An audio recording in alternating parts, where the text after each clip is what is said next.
Hi everyone, welcome to another episode of Exosia Properties House Tour, and for today's video, we're here in Park Place Village, Cebu, which is just along Aguinaldo Highway. And ang featured property natin is this brand new 5 bedrooms property dito sa Park Place Village.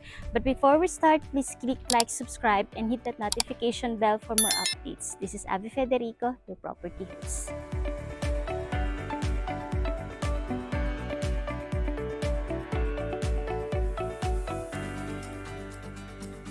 For this property, yung total lot area is 180 square meters. And then for the floor area is 256 square meters. Meron tayo ditong carport area na kayang mag-fit dyan ng iyong tatlong kahit sedan or kahit SUV. Okay na okay dyan. And dito naman tayo. So meron tayo ditong doorbell and ito yung ating pedestrian gate. So naka non-slip or non-skid tiles tayo sa area na yan. And dito naman, ayan, nabanggit ko kasi kanina na yung carport area nito is kayang mag-fit ang iyong tatlong kotse. So, okay na okay. And then, mahaba siya actually ha. Kaya nga kahit yung iyong van or full-size van, okay na okay dyan. Meron tayo ditong box. Abang yan para sa internet and then mga connections or cable connections. And dito sa area na to, yan meron tayong cover. So, magpapark ka dito sa area na to is mga around 3/4 ng yung sasakyan is kaya niyang i-cover. And dito tayo. Ayan, pebble type flooring naman tayo dyan. And as well as dito. And itong unit na to is, ano na talaga siya, halos patapos na siya. Nasa finishing stage na lang talaga tayo dito. And sa area na to, this will serve as your lanai area. Meron tayo ditong sliding door galing dun sa loob ng ating unit. And then mamaya ipapakita ko rin naman yan sa inyo. So, ikot ulit tayo. Doon tayo sa kabilang side ng property. Ayan, para at least makita nyo yung bali ay right side ng unit na ito. Pakita ko siya. Ayan.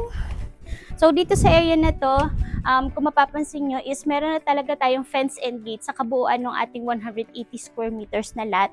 And naka-pebble type flooring pa rin tayo dito.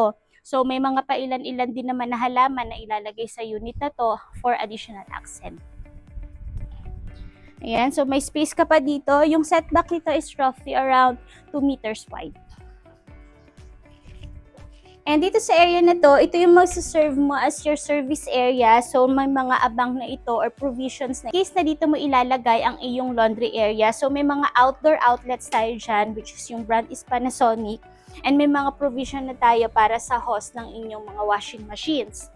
And then, dito naman, ito yung sink natin dito sa likod. So, kita nyo naman, meron na rin tayo ditong grease trap sa ilalim and bahaba naman yung sink natin. And pasensya na uli kasi nabanggit ko naman sa naunang part ng video na yung unit natin is nasa finishing stage na siya. So, meron pa lang tayo dito mga minimal na gamit. Pasukin naman natin yung loob.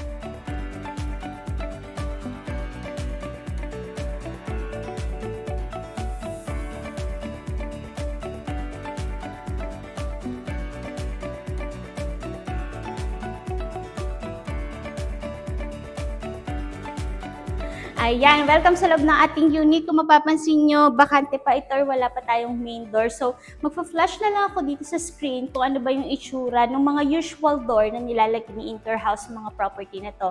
Kasi as per technical, mga around this week pa lang siya. I think today, ilalagay yung ating main door dyan. So, mag-a-update na lang din kami dito sa page kapag okay na talaga siya. And pasukin natin. This will serve as your living or receiving area. Meron tayo dito mga awning windows and screen. Ayan yung screen natin, diba? In case na halimbawa, hindi nyo bubuksan yung aircons nyo dito sa loob ng unit. So, pwede naman na awning windows tapos screen na lang yan para hindi makapasok yung mga insekto. And ipa-appreciate namin yung inyong ceiling or yung ceiling ng property. Okay yung ceiling natin and meron na rin tayong mga pin lights dyan. Included na rin yung mga lights niyan. And then dito sa area na to, yan, this will serve as your dining area. Nabanggit ko naman sa naunang part ng video na itong ating sliding door from our lanai is direct siya dito sa ating proposed for your dining area. So, pwede nyo screen lang yung sarado niyan o kaya naman yung full glass natin. And by the way, para sa living area natin, hanggang dito sa area na to ng ground floor, is naka-provision ito for your split type aircon. Dito tayo. Tingnan nyo naman tong area na to. Ayan. So, upon turnover, nasa sa inyo na kung anong gusto nyo ilagay. Pwede lang siyang idle na ganan. Lagyan nyo lang ng mga halaman na ganan or kung anong fixtures. O kaya naman, pwede mo siyang gamitin as your storage area. Yan.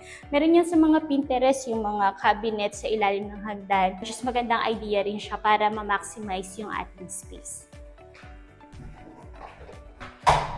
And this is our ground floor toilet and bath or first toilet and bath natin.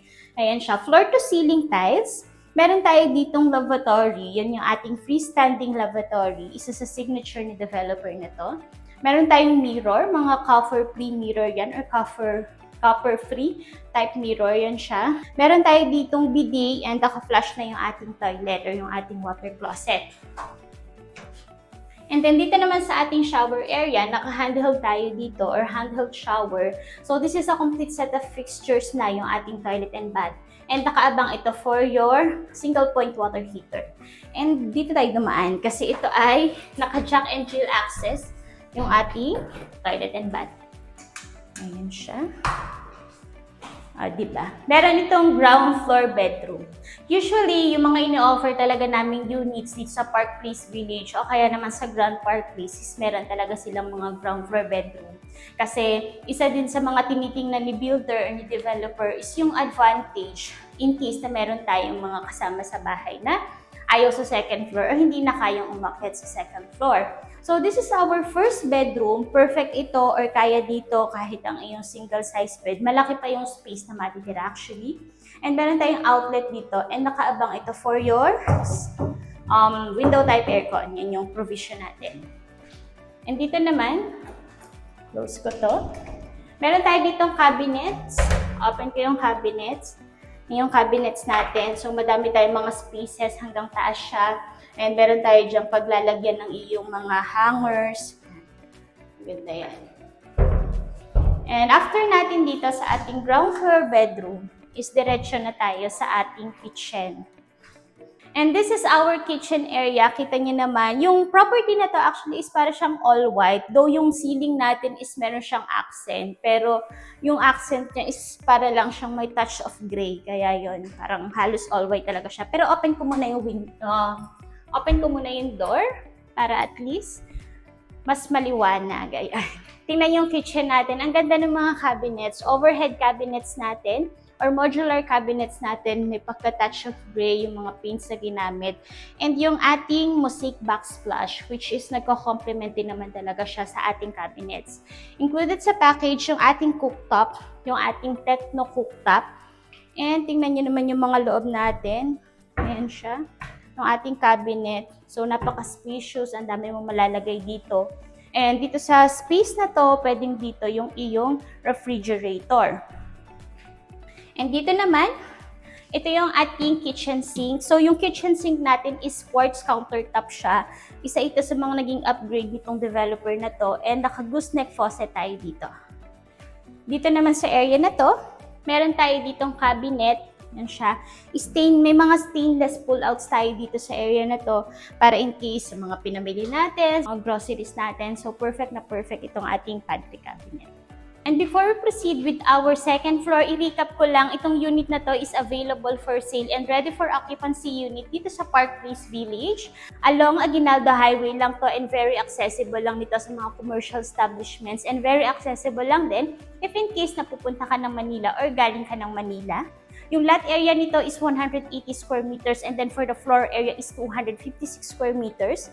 Sa carport area natin, kayang mag-accommodate ang 3 cars. Meron tayong lanai, service area, living area, dining, kitchen. Meron tayong bedroom 1 na merong access sa ating common toilet and bath dito sa ground floor. So, tara naman sa second floor.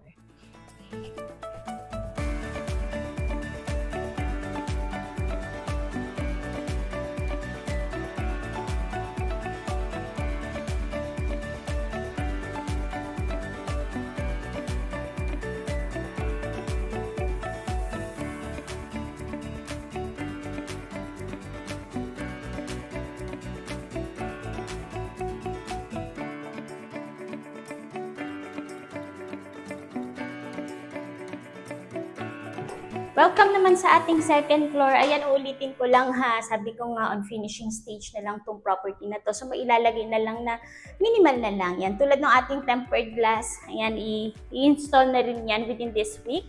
And ipa-appreciate ko yung ating double height ceiling sa area na to ng stairs. As well as yung ating mga fixed windows. Yan, may mga fixed windows tayo and meron tayo dyang isang sliding para sa natural light ng ating property. So, first is, dini tayo sa ating first bedroom.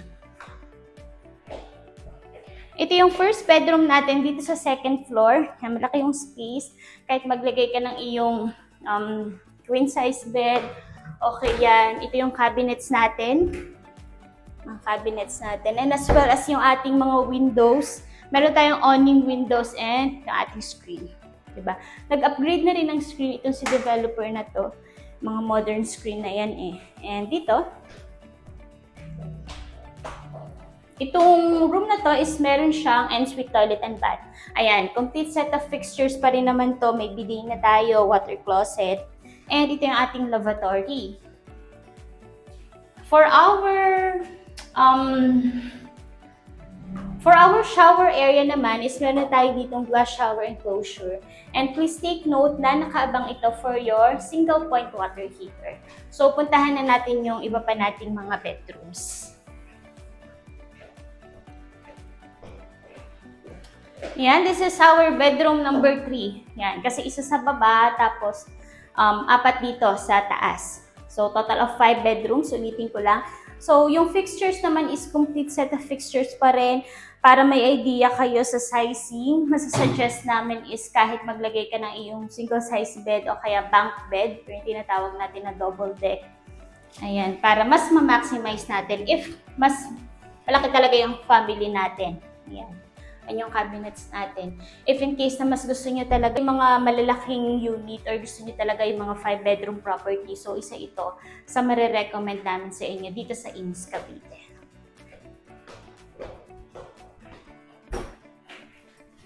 And this is our common toilet and bath. Yan, sa common toilet and bath natin, kung mapapansin nyo, is kapareho lang talaga siya noong naunang toilet and bath na naka-ensuite dun sa ating first bedroom dito sa second floor. And then, complete set of fixtures pa rin naman ito, as well as yung mga color ng tiles, ayan, yung mga size ng mirror is parehong-pareho lang din naman. Dini tayo. Ayan. Pero bago tayo pumasok sa isang bedroom, pa-appreciate ko to. Diba? Meron ka pa ditong walkway. So, pwede ka pang dito maglagay ng iyong mini sofa. Ayan, parang maliit na receiving dito sa second floor, diba? And by the way, guys, yung ginamit na flooring dito is vinyl yan, vinyl planks. And then, yung texture niya or yung itsura niya is para siyang wood tiles. So, dito naman tayo. And yes, this is our fourth bedroom. Yan, malaki yung space. May mga outlets tayo and nakaabang ito for your window type aircon sa area na yon. Pakita ko lang yung butas natin. Kapakapain natin. Ayan. Dito talaga yung abang natin. Kasi for our common bedrooms, is nakaabang talaga siya for your window type aircon. Pero mamaya naman sa masters is nakaabang siya for your split type. And by the way, included sa package yung mga ganito, yung ating mga vanity area. Lahat ng rooms is meron siyang vanity area. Dito sa second floor ha, lahat ng rooms is merong vanity area tulad dito. Ayan, patayin ko lang.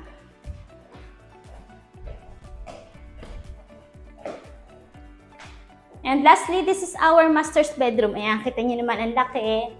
Tapos meron pa tayo dito mga cabinets. Ang dami mo malalagay na gamit dito. Ayan siya.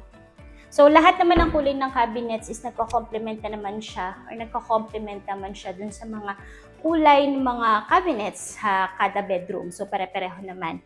And then, dito sa area na to, meron tayo ditong mga wall panels. Ayan siya. So, para magkaroon ng accent yung ating unit. Ayan. So, most probably, pwedeng yung iyong headboard ng kama is nandun sa kabilang side and then pwedeng, kung halimbawa gusto mong pagpalagay ng iyong television sa room, so pwedeng dito kasi meron na rin tayo dito mga abang. Ayan siya. As well as yung mga outlets. And then dini naman, ito yung ating vanity area. Ayan. Favorite natin yan. Vanity area natin. And lastly, dini tayo. Yan, ipa-appreciate naman namin sa inyo yung spacious natin na master's toilet and bath. Diba, ang laki? This is your jacuzzi. Yan yung jacuzzi natin. Para sa mga malalaking property kasi na ini-offer ng developer na to. So, usually, jacuzzi na yung nilalagay. Pero dun sa iba is mga freestanding bathtub. And then, meron tayo dito na lavatory. May tissue holder tayo sa area na to. Yan. Meron tayong bidet and yung ating water closet is flush. And pagdating naman sa ating shower area, okay pa rin yung space. And nakaabang itong master's toilet and bath natin for multi-point water heater kasi nga meron tayo dito ng jacuzzi. Yung sink natin dito or yung drainage natin is ang ganda ng design niya, very modern. And meron pa rin itong salamin sa area na yun. And para sa last part ng video natin is dito tayo. Ayan. Kita nyo naman, ang ganda. Ito yung last part ng video natin, yung ating balcony, meron nga lang itong access sa ating masters. So in case na halimbawa, nandito ka, so pwede ka na lang maglagay na yung mini coffee table, mini coffee table dito sa area na to. Ayan, and lalagyan na rin naman lang ito ng tempered glass.